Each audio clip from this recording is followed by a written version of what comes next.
You most welcome on our platform Sampoorna ISPCS। उम्मीद करता हूं कि आप अच्छे होंगे, स्वस्थ होंगे और आपके जो आने वाले एग्जाम्स हैं UPSC या स्टेट PCS के, उसकी अच्छे से प्रिपरेशन कर रहे होंगे। फ्रेंड्स, आज हम जिस टॉपिक को कवर करने वाले हैं वो है बायोस्फीयर रिजर्व। बायोस्फीयर रिजर्व आपके UPSC के प्रीलिम्स एग्जाम में और स्टेट PCS के प्रीलिम्स एग्जाम में अच्छे खासे क्वेश्चन यहां से पूछे जाते हैं और बहुत सारे कंफ्यूजन भी होते हैं, क्योंकि बायोस्फीयर रिजर्व आपको पता है कि 18 बायोस्फीयर रिजर्व है इंडिया में, और उसमें से बहुत ढेर सारी इंफॉर्मेशन पूछी जाती है कि वहां पे कौन से प्लांट्स पाए जाते हैं, वहां पे कौन से एनिमल्स पाए जाते हैं, बायोस्फीयर रिजर्व के अंदर से कौन सी रिवर बहती है और उनकी लोकेशन पूछ देता है, north to south, east to west. तो इन सारी चीजों को हम बहुत बेहतर ढंग से देखेंगे। मैंने इस चैप्टर को इस तरीके से फ्रेम किया है कि आपके एग्जाम्स में जो भी क्वेश्चन आते हैं इस टॉपिक से, वो मैक्सिमम यहां से कवर हो जाएंगे। बस करना क्या है, आपको मेरे साथ साथ चलना है और जो भी आपको इंफॉर्मेशन दी जाएगी उसको अच्छे ढंग से याद करना है। तो आइए देखते हैं। तो सबसे पहले क्वेश्चन ये उठता है कि बायोस्फीयर रिजर्व क्या होता है।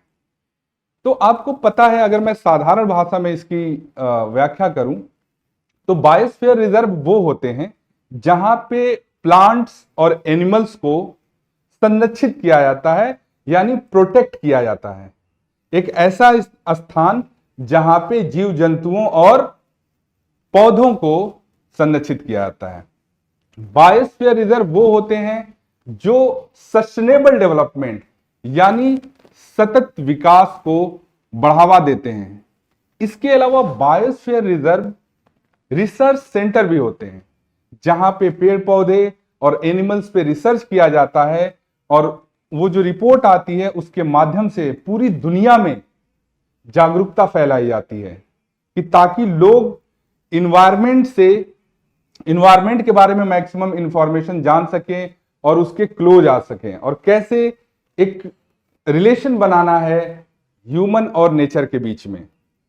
तो इन्हीं सारी चीजों के लिए बायोस्फीयर रिजर्व होता है, और इस बायोस्फीयर रिजर्व में जो एनिमल्स और प्लांट्स होते हैं उनको उनके प्राकृतिक आवास में प्रोटेक्ट किया जाता है, संरक्षित किया जाता है।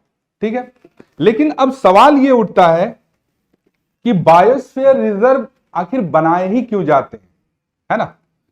तो बायोस्फीयर रिजर्व इसलिए बनाया जाता है, एक चार्ट है, इसको देखेंगे तो आपको समझ में आएगा कि जो भी एनिमल्स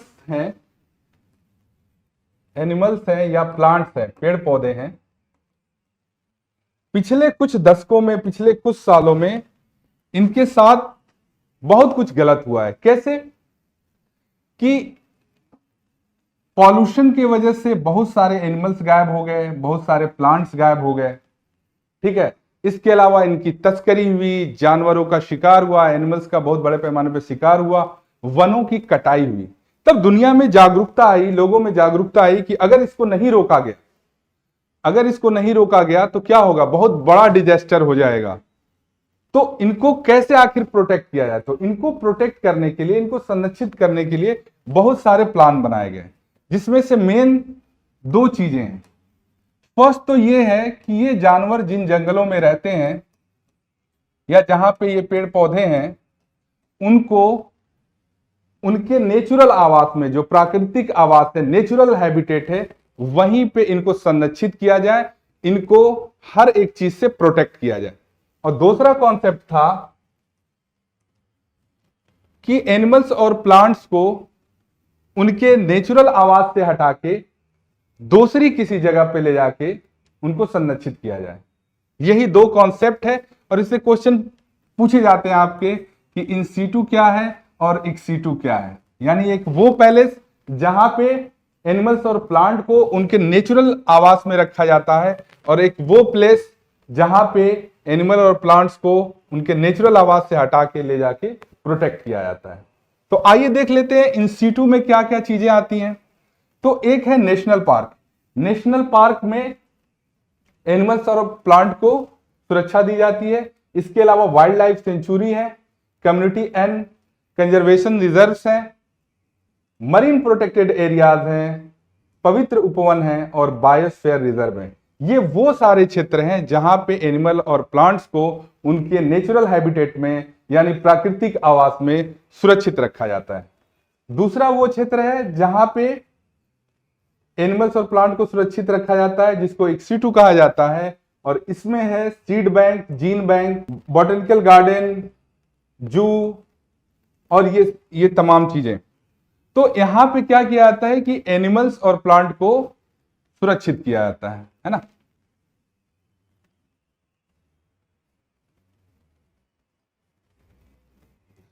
अब इसके अलावा हम कुछ इंपॉर्टेंट फैक्ट्स देखेंगे कि वर्ल्ड लेवल पे और इंडिया के लेवल पे कब ये प्रोटेक्शन स्टार्ट हुआ और उसमें कौन कौन से एक्ट बने, कौन कौन सी एजेंसीज हैं जो इसके लिए काम करती हैं। तो आइए देखते हैं।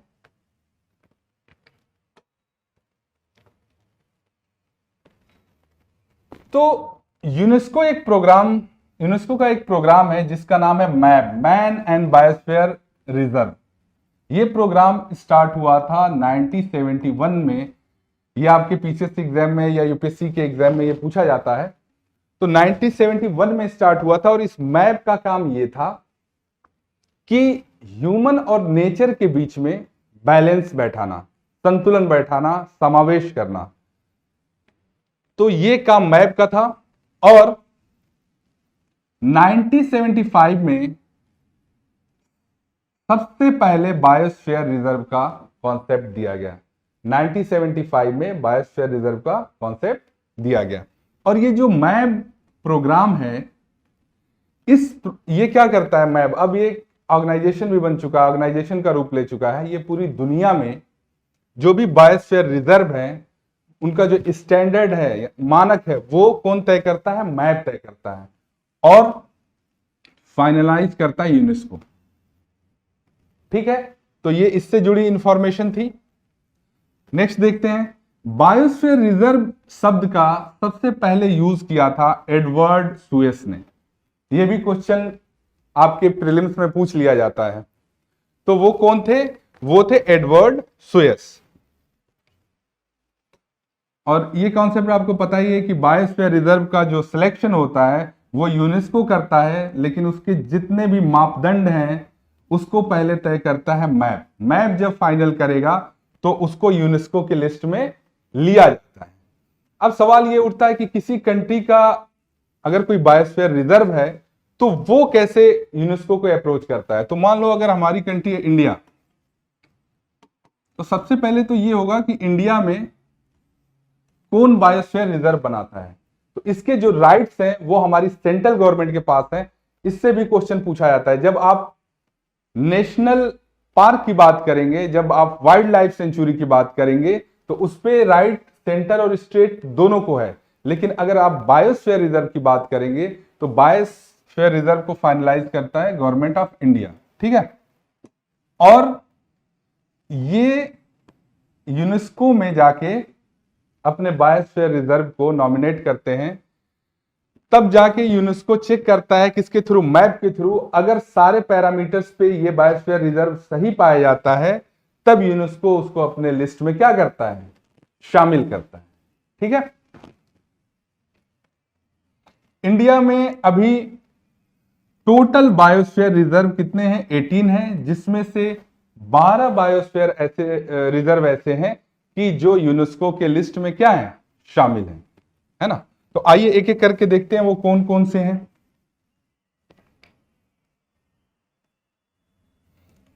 उससे पहले एक और इंफॉर्मेशन देख लेते हैं कि बायोस्फीयर रिजर्व का टोटल स्ट्रक्चर क्या होता है।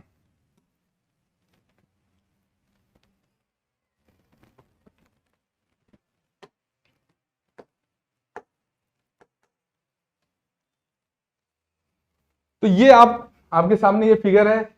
इसमें पहला है आपका कोर जोन, दूसरा है बफर जोन और तीसरा है आपका संक्रमण क्षेत्र।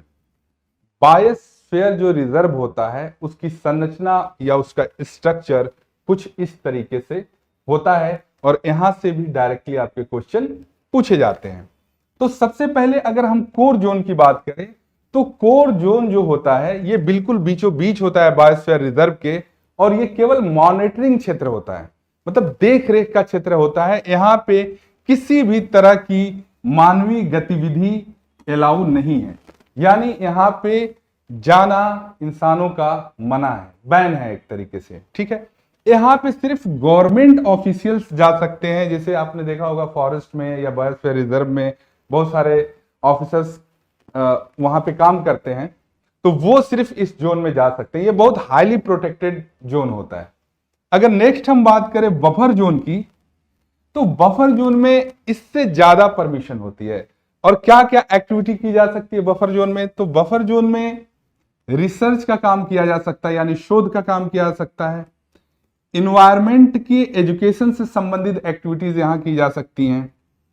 ट्रेनिंग दी जाती है इस जोन में, और टूरिज्म भी इस जोन में होता है। ये सीधे कभी कभी प्रीलिम्स में टू द पॉइंट ये पूछ लिया जाता है कि कौन कौन सी एक्टिविटीज जो है इसमें अलाउ हैं। तो ये सारी एक्टिविटीज बफर जोन में अलाउ हैं, और इसमें थोड़ा बहुत मानव बस्तियां भी होती हैं जो बहुत कम होती हैं। सबसे ज्यादा मानव बस्ती जो पाई जाएगी वो संक्रमण क्षेत्र में पाई जाएगी, है ना। तो ये हो गया आपका बफर जोन, और बफर जोन में भी बहुत कड़ी निगरानी रखी जाती है। इससे थोड़ा कम रखी जाती है कोर जोन से, लेकिन यहां भी निगरानी सख्त होती है। जब हम बात करते हैं संक्रमण क्षेत्र की या ट्रांजिशन जोन की, तो यहां पे कुछ परमिशन ज्यादा होती है। यहाँ पे एग्रीकल्चर का भी काम होता है, यहाँ पे रिसर्च भी होता है, टूरिज्म भी होता है, और मानव बस्तियां जो होती हैं वो यहाँ पे बफर जोन की तुलना में ज्यादा होती हैं। तो ये था आपका concept core zone, buffer zone और ट्रांजिशन जोन का, ठीक है।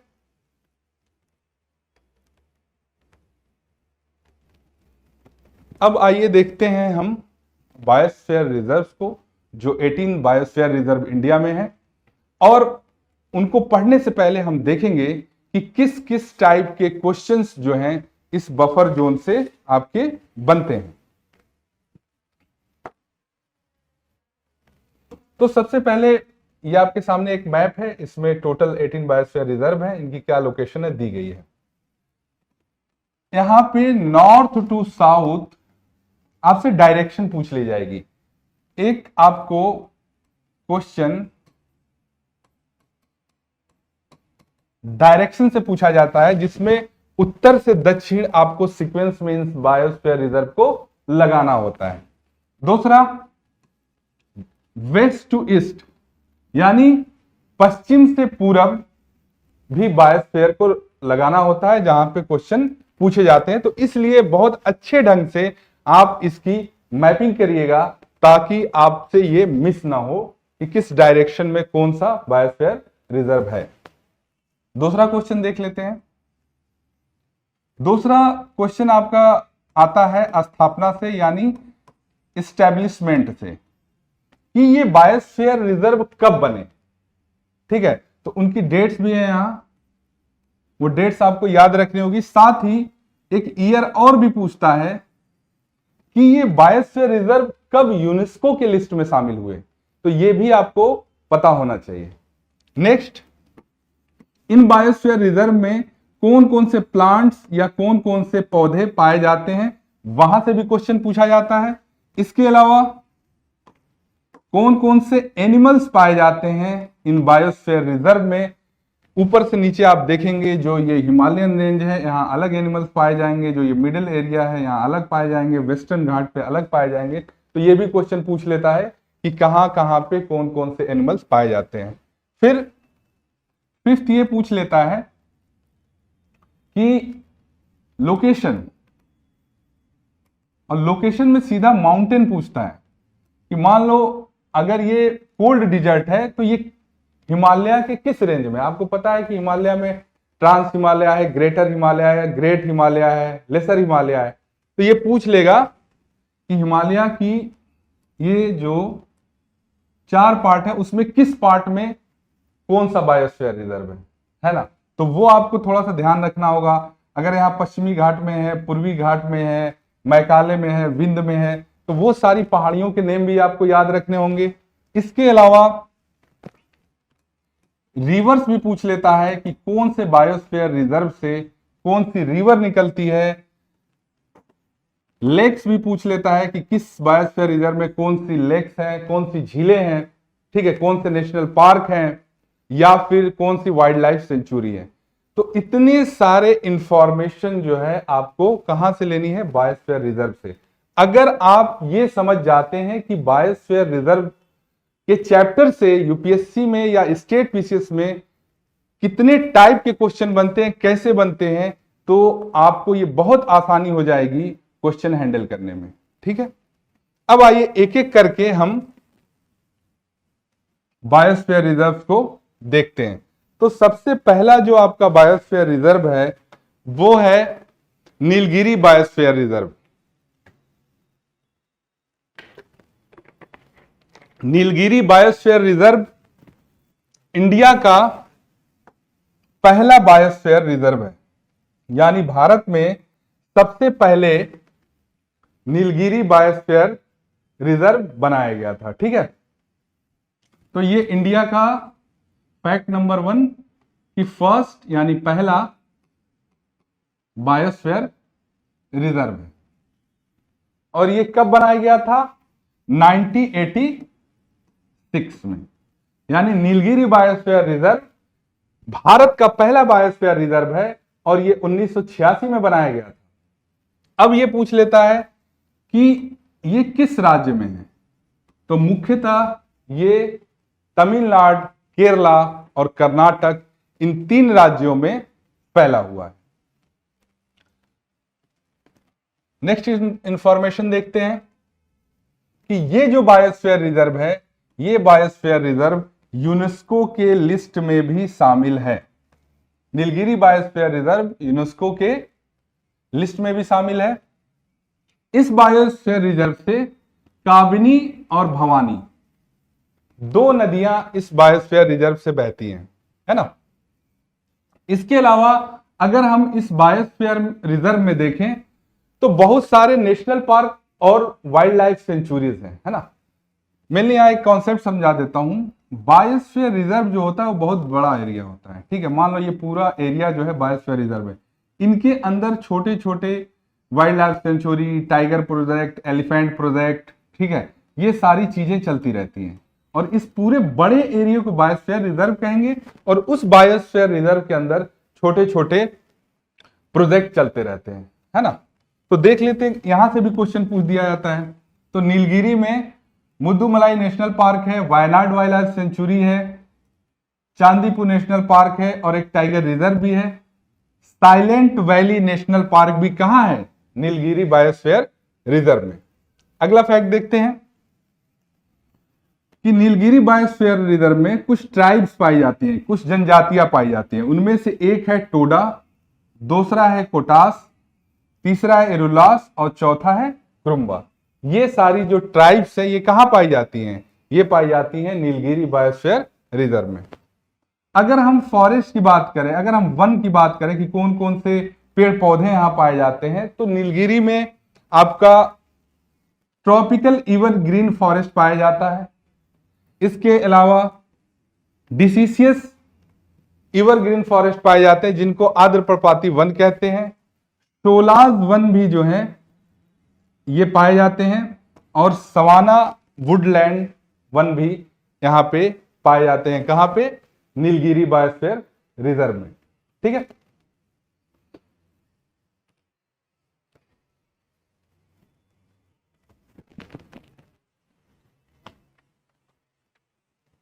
अब आइए नेक्स्ट देखते हैं कि इस नीलगिरी बायोस्फीयर रिजर्व में कौन कौन से एनिमल्स पाए जाते हैं, मुख्य जीव जंतु कौन कौन से पाए जाते हैं।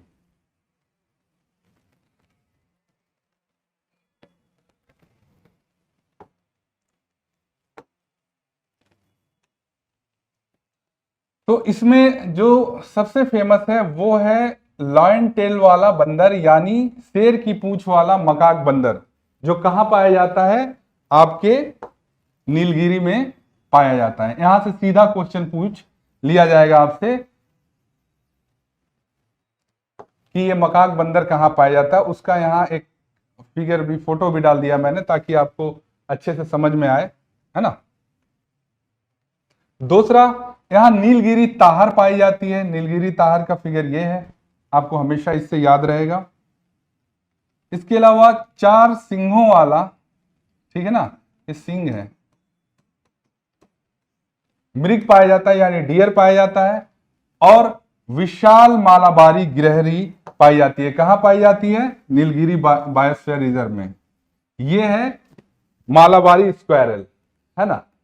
तो इस फिगर से आपके दिमाग में ये इमेज चली जाएगी और ये जो एनिमल्स हैं वो भी आपको याद रहेंगे कि कौन कौन से नीलगिरी बायोस्फीयर रिजर्व में पाए जाते हैं।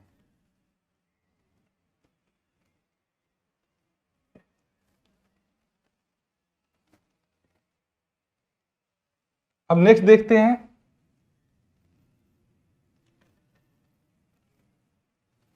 नेक्स्ट है हमारा कोल्ड डिजर्ट। कोल्ड डिजर्ट कहां है? कोल्ड डिजर्ट हमारा है हिमाचल प्रदेश में, है ना। ये हिमाचल प्रदेश में है कोल्ड डिजर्ट। और कोल्ड डिजर्ट की अगर हम ज्योग्राफिकल लोकेशन की बात करें तो कोल्ड डिजर्ट वेस्टर्न हिमालय में आता है, यानी पश्चिमी हिमालय में। और ये लद्दाख, कश्मीर से लेके किन्नौर, हिमाचल तक इसका एरिया है। यानी कुछ इस तरीके से ये लद्दाख से लेके और ये किन्नौर जगह है हिमाचल प्रदेश में, वहां तक का पूरा एरिया जो है इस बायोस्फीयर रिजर्व का आता है। ठीक है, यहां लेह, लद्दाख, कारगिल 3 डिस्ट्रिक्ट आते हैं कश्मीर के, और किन्नौर आता है हिमाचल प्रदेश का, है ना।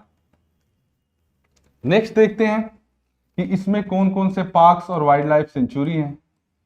तो जो हमारा कोल्ड डिजर्ट है उसमें है pin valley. Pin valley national park है, चंद्रा ताल है और किब्बर वाइल्ड लाइफ सेंचुरी है। ये सारी चीजें कहां है? हमारे कोल्ड डिजर्ट में, ठीक है। इसके अलावा अगर हम यहां की क्लाइमेट की बात करें कोल्ड डिजर्ट की, तो यहां का क्लाइमेट बहुत टफ है, यहां की जलवायु बहुत टफ है। यहां पे बारिश बहुत कम होती है, शैडो जोन है ना। पानी भी बहुत कम पाया जाता है और पेड़ पौधे भी बहुत कम पाए जाते हैं। इवन ठंडियों के दिनों में अब बहुत सारे टूरिस्ट जाते हैं लेह लद्दाख, अब तो बहुत फेमस हो चुकी है वो जगह। तो वहां पे पेड़ पौधे भी बहुत कम कम होते हैं, क्योंकि वहां पे जो ह्यूमन को रहने के लिए जो इन्वायरमेंट चाहिए वो बहुत टफ है। इसलिए आप देखेंगे दुनिया की जो स्टार्टिंग में सिविलाइजेशन थी, ज्यादातर वो नदियों के किनारे बसी, क्योंकि नदियों के पानी से उनकी जो रिक्वायरमेंट थी वो फुलफिल हो जाती थी। ठीक है, बसावट इसीलिए नदियों के किनारे ज्यादा घने मिलेंगे पूरे दुनिया में। लेकिन ये जो जोन है, जो ये कोल्ड डिजर्ट है, इसका एरिया बहुत टफ है। इस वजह से यहाँ पॉपुलेशन डेंसिटी भी बहुत कम मिलेगी, यानी जो जनघनत्व है मानव का वो बहुत कम मिलेगा। बारिश कम होती है, यहाँ की भूमि भी बंजर है और लोगों की यहाँ पे बसावट भी कम है ना। एक चीज का और ध्यान देखेंगे, अगर इसको क्लाइमेट और ज्योग्राफिकल कंडीशन की बात कर रहे हैं, तो इंडिया में ये जो लद्दाख का कश्मीर में क्षेत्र है और हिमाचल, और ऊपर आप चले जाएंगे इधर तिब्बत, तो ये पूरा एक अलग ही क्लाइमेटिकल जोन है। कुछ हमारे हिस्से में आ गया, कुछ तिब्बत में चला गया। यहाँ के एनिमल्स, यहाँ के कल्चर, यहाँ के ट्रेडिशन सेम है। जब चाइना ने ऑक्युपाई नहीं किया था तिब्बत को, तब यहाँ पे रहने वाली जो भूटिया जनजाति है और अदर जो ट्राइब्स हैं, वो ट्रेड भी करते थे किसके साथ? तिब्बत के साथ। और आना जाना, शादी विवाह, कल्चरल चीजें एक दूसरे की बहुत अच्छे से डील हो रही थी। लेकिन जब चाइना ने इसको कैप्चर किया तो वो सारी एक्टिविटीज यहाँ पे बंद हो गई। और आप देखेंगे कि ये जो जोन है जिसकी हम बात कर रहे हैं, इसमें जो ये पूरा हिमालय है, इस हिमालय में कुछ जो ईस्ट का पोर्शन है वहां, और लद्दाख और कुछ हिमाचल में जो जीव जंतु और पेड़ पौधे पाए जाएंगे वो निचले हिमालयन रेंज से, जो अदर हिमालयन रेंज है, उससे ये थोड़े अलग होंगे, है ना।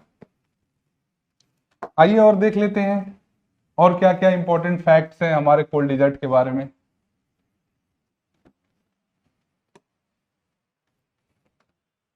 तो अगर हम यहाँ पे रेस की बात करें कि किस नस्ल के यहाँ पे लोग रहते हैं, तो वो है इंडो तिब्बतन मंगोलाइड लोग। इस जोन में, जो ये लेह लद्दाख का जोन है, जो ये कोल्ड डिजर्ट है, तो इसमें इंडियन तिब्बतियन मंगोलाइड रहते हैं। इंडियन तिब्बतियन क्यों कहा जा रहा है, वो डिफरेंस आप इस फिगर से समझेंगे।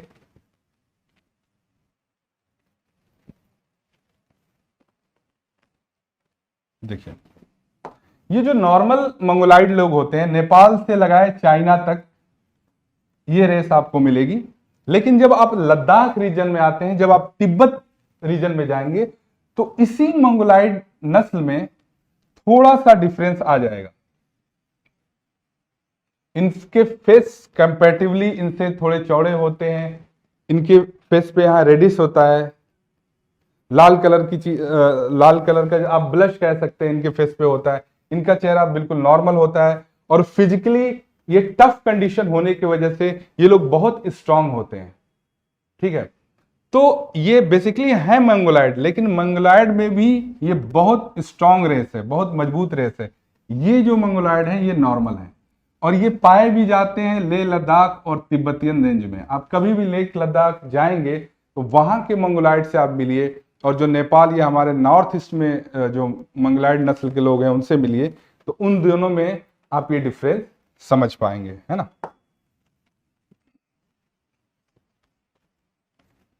अब आइए नेक्स्ट देखते हैं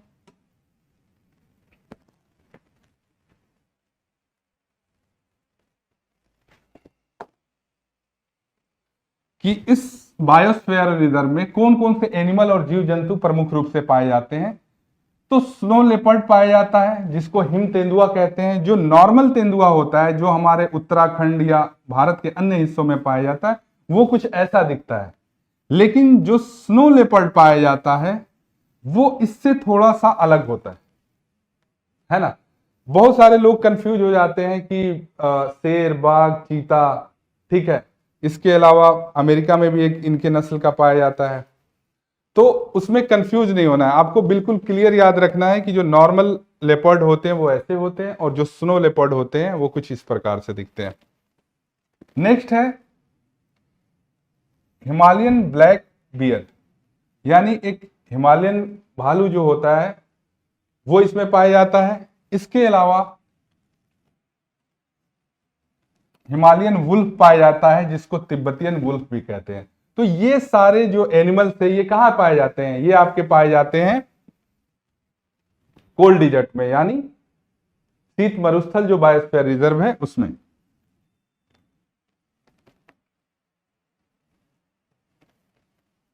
आइए नेक्स्ट बायोस्फीयर रिजर्व देखते हैं। तो आपका नेक्स्ट बायोस्फीयर रिजर्व जो है वो है नंदा देवी बायोस्फीयर रिजर्व।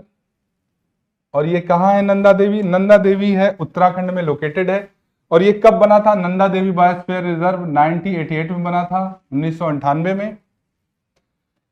इसकी ज्योग्राफिकल लोकेशन क्या है? तो ये पड़ता है पश्चिमी हिमालय में। नंदा देवी पश्चिमी हिमालय में है, उत्तराखंड राज्य में, 1988 में बना था। और ये यूनेस्को की एक साइट भी है ना।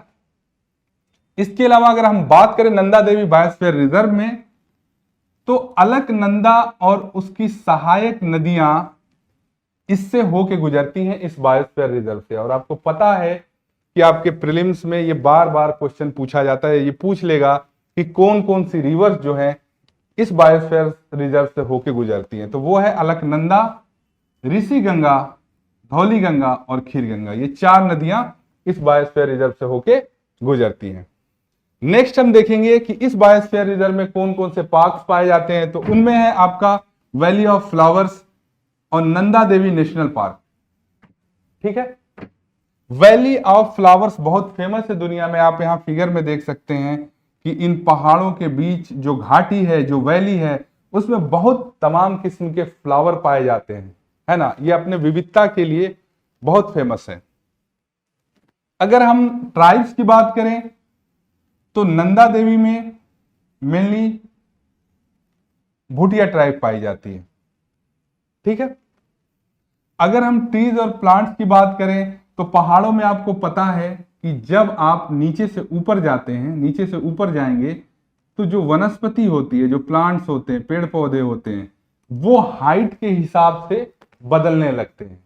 कहीं एवरग्रीन पाए जाएंगे, कहीं पतझड़ वन पाए जाएंगे, ऊपर जाएंगे तो अलग वृक्ष हो जाएंगे जो ठंडे प्रदेशों में टेम्परेट जोन में पाए जाते हैं, उससे ऊपर घास पाई जाती हैं।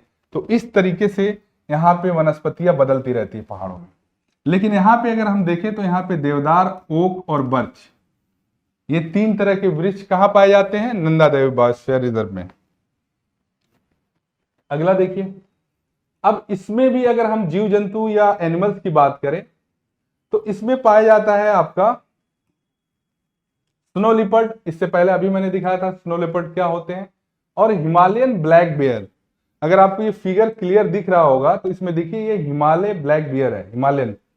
जो अदर बियर इंडिया में पाए जाते हैं नीचे प्लेन्स में, उनसे ये थोड़ा सा डिफरेंट होता है क्योंकि इसके सीने पे एक व्हाइट कलर की मार्किंग होती है। कस्तूरी मृग पाया जाता है यहाँ पे, भरल करके एक भेड़ पाई जाती है जिसको ब्लू शिप भी कहा जाता है ना।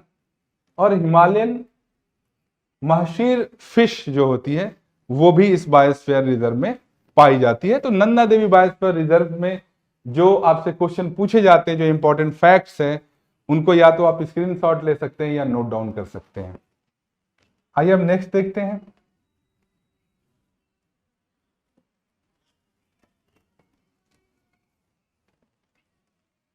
नेक्स्ट आपका है सुंदरवन बायोस्फीयर रिजर्व।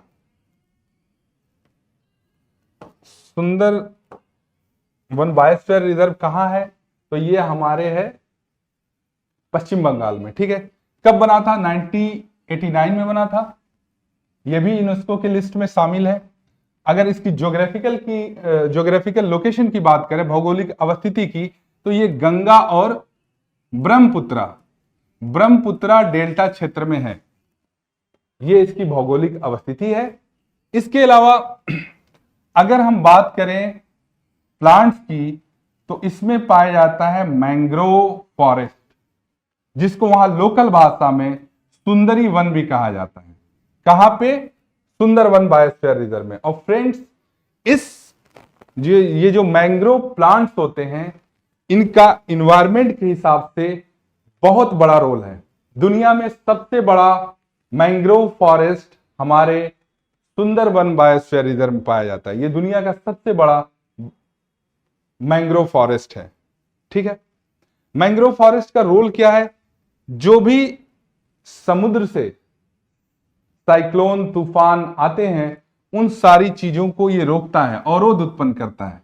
कुछ इस तरीके से इसकी झाड़ियां होती हैं, और जो भी यहां से साइक्लोन आते हैं उनकी स्पीड को ये स्लो कर देता है। इसके अलावा जो नदी का पानी आ रहा है या नाले का पानी आ रहा है, उसको फिल्टर करके ये समुद्र में जाने देता है ना। इसका इकोनॉमिकल भी एक इंपॉर्टेंस है, क्योंकि यहां से बहुत सारी जड़ी बूटियां पाई जाती हैं जो दवाई बनाने के काम आती है ना। तो मैंग्रोव जो प्लांट्स हैं उनका बहुत बड़ा इंपॉर्टेंस है। ठीक है, और ये एरिया कैसा होता है? जिसे मान लो ये मेन लैंड है, ये मुख्य भूमि है,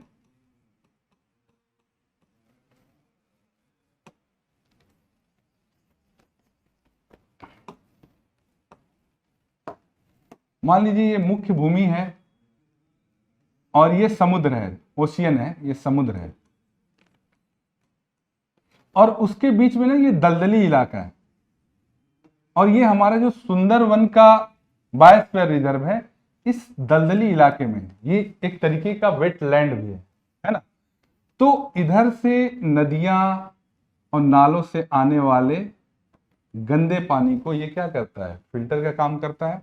और समुद्र की तरफ से जो अंदर की तरफ साइक्लोन, तूफान, ये सारी चीजें जाती हैं, उनकी स्पीड को ये स्लो कर देता है। साथ ही में जो ये मुख्य भूमि है, मुख्य भूमि के कटाव को भी ये रोकता है। तो इतना बड़ा रोल है किसका? मैंग्रोव फॉरेस्ट का। नेक्स्ट, अगर हम बात करें कि इसमें से कौन कौन सी रिवर्स होके गुजरती हैं, तो रिवर में आपके हैं मूरी गंगा, हरिन भगा, रायल मंगल और सप्तमुखी। ये 4 नदियां जो हैं सुंदरवन बायोस्फीयर रिजर्व से होके गुजरती हैं। इस पे आपके प्रीलिम्स में क्वेश्चन पूछा जाता है। ठीक है, अगर हम बर्ड्स की बात करें तो बर्ड्स में इसमें किंगफिशर एक बर्ड होती है, वो पाई जाती है। गुलाबी सिर वाला तोता पाया जाता है। ब्राह्मी चील पाई जाती है। ब्राह्मी चील आपको यहां पे दिख रही होगी, ये भी सुंदरवन में पाई जाती है। और एक सफेद पेट वाला समुद्री बाज भी यहां पे पाया जाता है। अगर अदर एनिमल्स को देखें तो उसमें ऑलिव रिडले कछुआ पाया जाता है, टेपरीन नदी का टर्टल पाया जाता है, और हास्किल करके एक कछुआ होता है, वो पाया जाता है कहां पे? सुंदरवन में।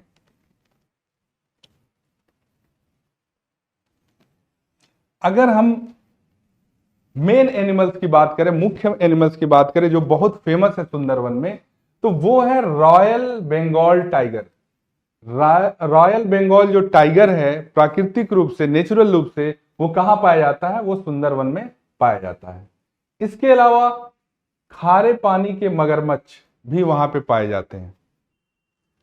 गंगा डॉल्फिन पाई जाती है और रीसस मंकी भी पाया जाता है वहां पे। ठीक है, अगर हम बात करें कि सुंदरवन बायोस्फीयर रिजर्व के अंदर कौन कौन से नेशनल पार्क या साइट्स हैं, तो इसमें आपका है Ramsar site, tiger reserve, national park, wild life sanctuary. 3 wild life sanctuaries हैं कहां पे? सुंदरवन बायोस्फीयर रिजर्व में। उनका नेम भी कभी कभी पूछ लेता है, तो आप उसको यहां से याद कर सकते हैं। हॉलीडे, सजन खेली और लोहियन, ये 3 वाइल्ड लाइफ सेंचुरीज कहां है? सुंदरवन में। ठीक है, और यहां पे आपने जो स्पेशल एक बर्ड है उसका फिगर देखा यहां पे, और ये है आपका रॉयल बंगाल टाइगर, आपने पहले भी इसको देखा होगा। तो ये सारी इंफॉर्मेशन कहां की थी? सुंदरवन की। तो फ्रेंड्स, आइए अब एक चार्ट के माध्यम से हम समझने की कोशिश करते हैं कि अदर बायोस्फीयर रिजर्व कौन कौन से हैं और उनके इंपॉर्टेंट फैक्ट्स क्या हैं। इससे पहले हमने डिटेल में कुछ बायोस्फीयर रिजर्व देखे, बायोस्फीयर की डिफिनेशन देखी। अब हम देखेंगे कि कौन कौन से इंपॉर्टेंट बायोस्फीयर रिजर्व हैं और उसमें क्या क्या पाया जाता है। ठीक है, आइए स्टार्ट करते हैं। तो नीलगिरी बायोस्फीयर रिजर्व तो हमने इससे पहले डिस्कस कर लिया है। नीलगिरी बायोस्फीयर रिजर्व जो है, इससे क्वेश्चन ये आता है कि ये इंडिया का पहला बायोस्फीयर रिजर्व है और यूनेस्को के लिस्ट में शामिल होने वाला भी ये पहला बायोस्फीयर रिजर्व है। ये सन 2000 में शामिल हुआ था। इससे रिलेटेड जो इंफॉर्मेशन थी वो मैंने बता दी है। नंदा देवी के भी बारे में बताया गया है। अब हम देखेंगे नोकरेक। ठीक है, नोकरेक बायोस्फीयर रिजर्व 1998 में बना था और इस बायोस्फीयर रिजर्व से सोमेश्वरी नदी होके गुजरती है। ये आपके प्रीलिम्स के एग्जाम्स में सीधा पूछा जाता है कि बायोस्फीयर रिजर्व से कौन सी नदी होके गुजरती है, तो वो सोमेश्वरी है। किस स्टेट में है ये बायोस्फीयर रिजर्व? तो नोकरेक बायोस्फीयर रिजर्व जो है ये आपके मेघालय स्टेट में है ना। और अगर पूछ देता है कि नोकरेक बायोस्फीयर रिजर्व कौन सी पहाड़ी है उसमें, तो वो है आपकी गारो हिल्स पहाड़ियां नोकरेक बायोस्फीयर रिजर्व में। ठीक है, इसमें लाल पांडा और एशियन हाथी पाए जाते हैं। रेड पांडा जो बहुत चर्चित रहा है, हमारे देश के नॉर्थ ईस्ट के राज्यों में पाया जाता है, 3-4 स्टेट के अंदर, है ना। मेनली ये चाइना में पाया जाता है। और एशियन हाथी यूनेस्को की लिस्ट में नोकरेक कब शामिल हुआ था? 2009 में। ठीक है, तो ये नोकरेक से रिलेटेड इंफॉर्मेशन थी। इस चार्ट में मैंने मैक्सिमम चीजें कवर करने की कोशिश की है कि कब कौन सा बायोस्फीयर रिजर्व बना था, नेम क्या है, उससे रिलेटेड इंपॉर्टेंट फैक्ट्स क्या है, किस स्टेट में है, उसकी भौगोलिक स्थिति क्या है, प्रमुख कौन से जीव जंतु पाए जाते हैं, कितने स्क्वायर किलोमीटर में वो है, और यूनेस्को की लिस्ट में कब शामिल हुआ था। बस इसको अच्छे से आपको याद करते चलना है ना। आइए नेक्स्ट देखते हैं।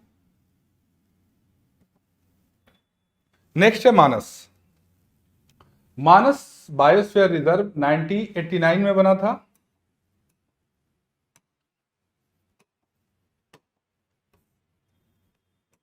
में बना था मानस। कहां है ये? तो ये असम स्टेट में है। ठीक है, असम स्टेट में है। और जो ये जो हिमालयन रेंज है, हिमालय में ये ईस्ट है तो ये वेस्ट है, ये हिमालय के ईस्टर्न रेंज में पाया जाता है। कौन सा? मानस। इसमें देख लेते प्रमुख जानवर कौन कौन से पाए जाते हैं। तो इसमें एशियन एलिफेंट पाया जाता है, सुनहरा लंगूर पाया जाता है और पिग्मी हॉग। ये 3 एनिमल जो है मानस बायोस्फीयर रिजर्व में पाया जाता है, इसको आप याद रखेंगे। और यूनेस्को की लिस्ट में अभी ये शामिल नहीं है ये बायोस्फीयर रिजर्व, ठीक है। अब इस बायोस्फीयर रिजर्व से कौन सी नदी गुजरती है? मानस नदी गुजरती है। और ये किसकी सहायक नदी है? ये है ब्रह्मपुत्र की सहायक नदी। तो मानस बायोस्फीयर रिजर्व से ये फैक्ट है जो आपसे पूछे जा सकते हैं। आइए नेक्स्ट देखते हैं।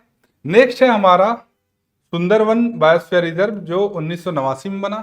सुंदरवन कहाँ है? ये बंगाल में है और ये गंगा और ब्रह्मपुत्र नदियों के डेल्टा में है ये बायोस्फीयर रिजर्व, ठीक। इस बायोस्फीयर रिजर्व में सबसे जो प्रमुख जानवर पाया जाता है वो है रॉयल बंगाल टाइगर, ठीक है। यहां से इस पे क्वेश्चन पूछा जाता है।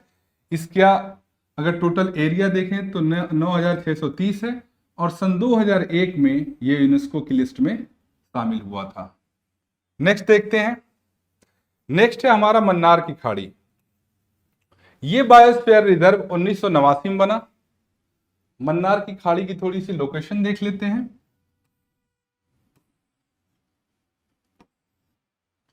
इस जोन में ये एरिया है जहां मन्नार की खाड़ी है और वहीं पे क्या है?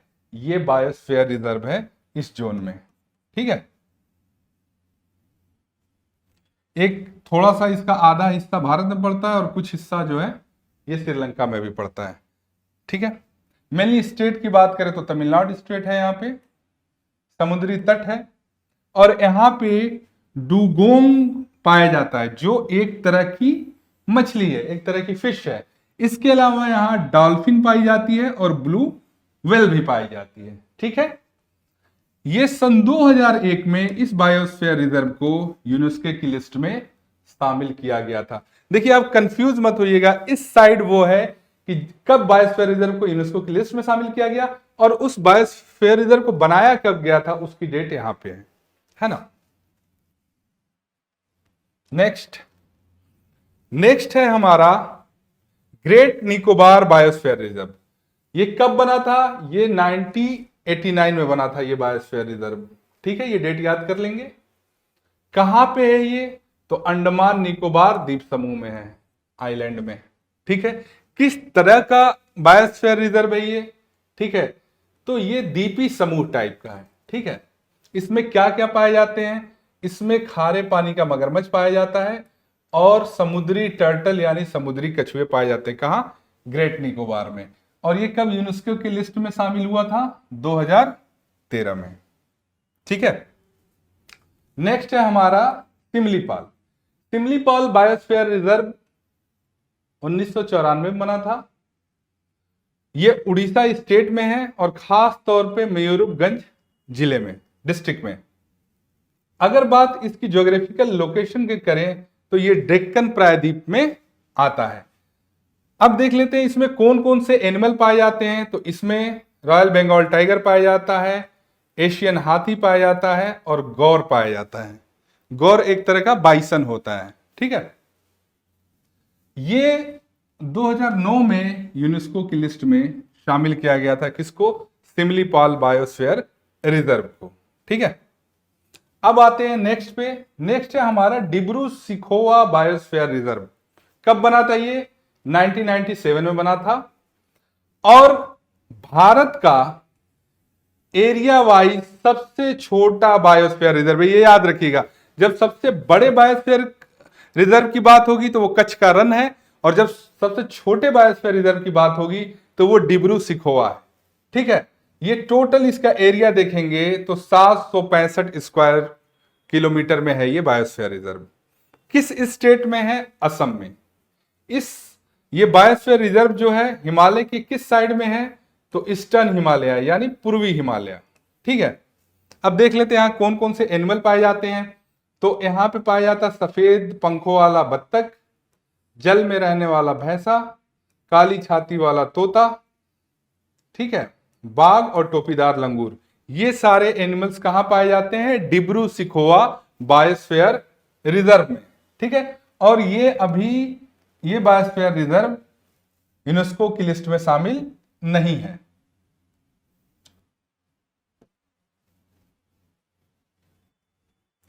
अब नेक्स्ट देखते हैं, नेक्स्ट कौन सा बायोस्फीयर रिजर्व है? दिहांग और दिबांग बायोस्फीयर रिजर्व। दिहांग और दिबांग बायोस्फीयर रिजर्व कब बना था?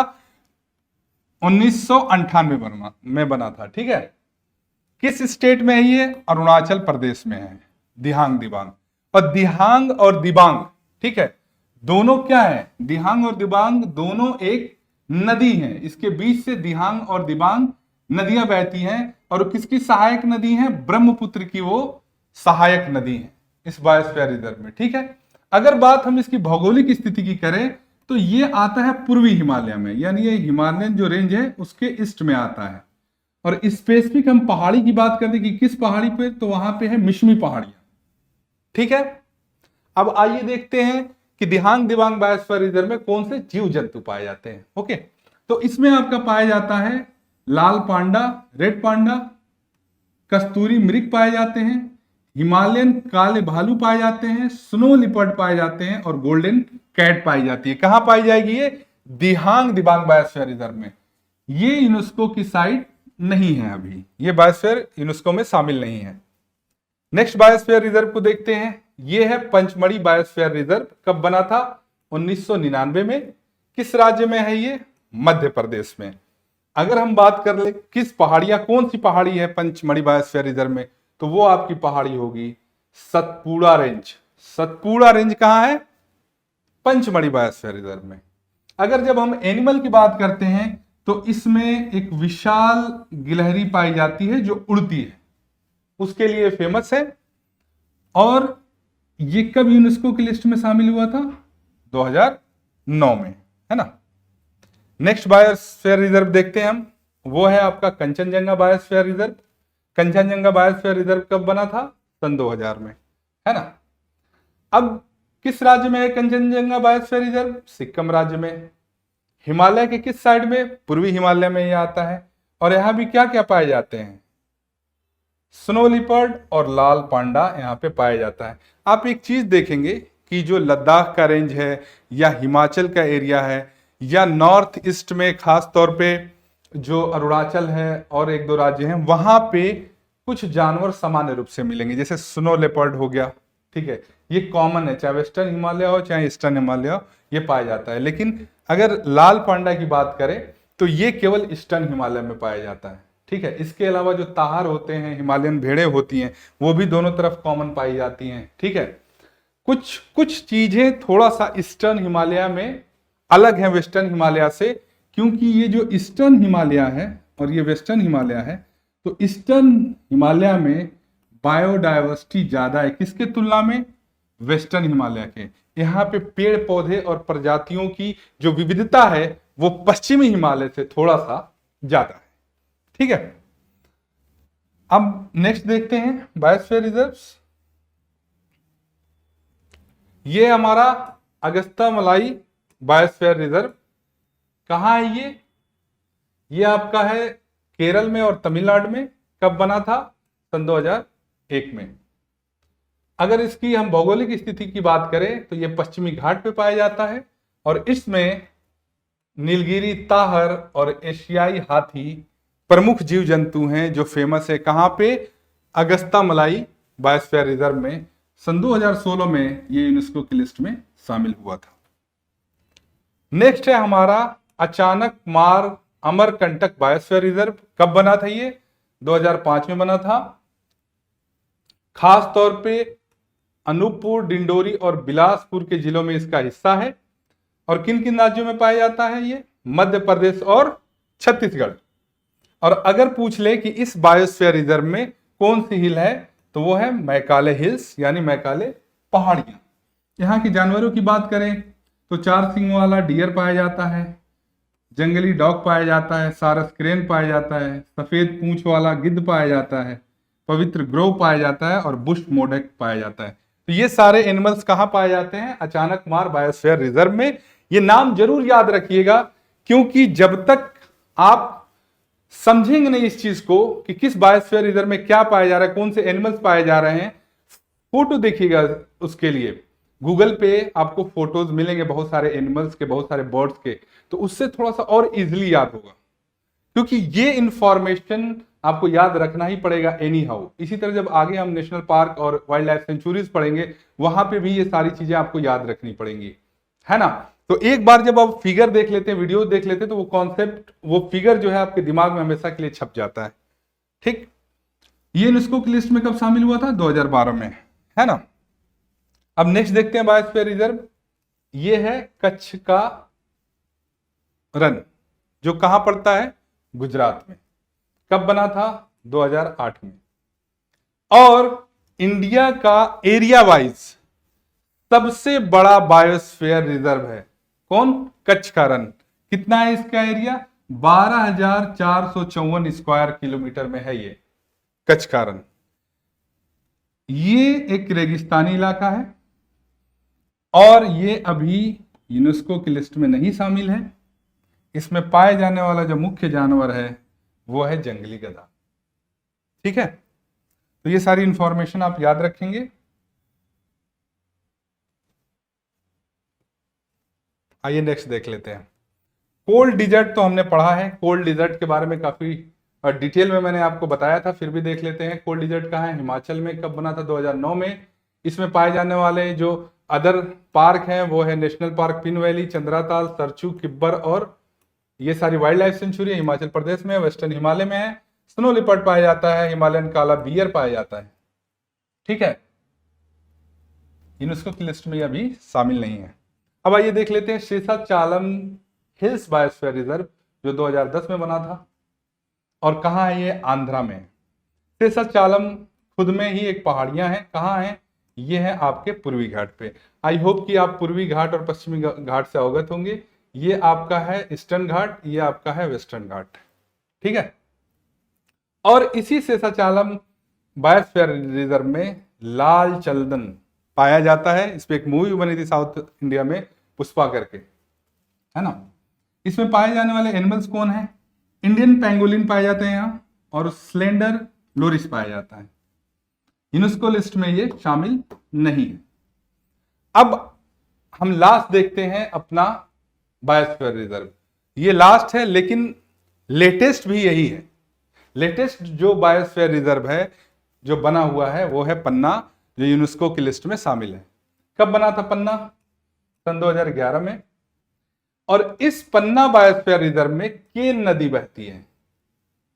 ठीक है, केन नदी बहती है, मध्य प्रदेश में ये है। और पन्ना बायोस्फीयर रिजर्व में विंध्य पहाड़ियां हैं, विंध्य रेंज है। ठीक, अगर हम एनिमल्स की बात करें तो इसमें बंगाल टाइगर पाया जाता है, चिंकारा पाया जाता है जो एक तरह का हिरन है, नीलगाय, सांभर, स्लाथ भालू। ये सारे एनिमल्स कहां पाए जाते हैं? पन्ना बायोस्फीयर रिजर्व में। और 2020 में इसको यूनेस्को की लिस्ट में क्या किया गया था?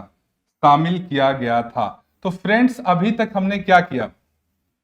अभी तक हमने बायोस्फीयर रिजर्व देखे, बायोस्फीयर के बारे में जाना, बायोस्फीयर रिजर्व होता क्या है, क्यों उसको बनाया जाता है।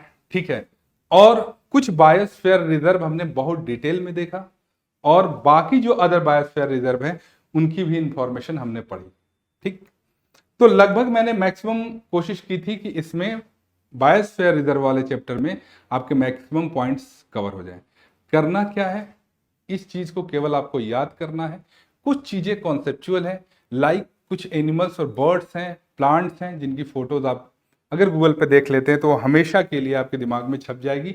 इसके अलावा इस पे आपको क्वेश्चन प्रैक्टिस करनी है। अगर आप यूपीएससी के एग्जाम्स दे रहे हैं या स्टेट पीसीएस के, तो उसके क्वेश्चन उठाइए और उसकी बार बार प्रैक्टिस करिए, है ना। तो उसमें ये सारी चीजें आपके कवर हो जाएंगी। इसके अलावा संपूर्ण आईएसपीसीएस प्लेटफॉर्म पे हम लोग एक मेंटरशिप का प्रोग्राम चला रहे हैं, जिसमें बहुत सारे ब्यूरोक्रेट्स जो यूपीएससी में सिलेक्टेड हैं या स्टेट पीसीएस में सिलेक्टेड हैं, वो फ्री में आप लोगों के लिए मेंटरशिप करेंगे। इसके अलावा हमारे यूपीएससी एक्सपर्ट्स भी हैं जो मेंटरशिप में आपकी हेल्प करेंगे, आपकी समस्याओं को सुनेंगे, उसका सॉल्यूशन आपको देंगे। तो हमसे जुड़ने के लिए जो नीचे लिंक में नंबर दिया गया है उस पर आप हमें डायरेक्टली कॉल कर सकते हैं। तो आज के लिए बस इतना ही, मिलते हैं एक नेक्स्ट सेशन में नेक्स्ट टॉपिक के साथ। तब तक अच्छे से, ईमानदारी से, कड़ी मेहनत के साथ अपने प्रिपरेशन में लगे रहिए। धन्यवाद।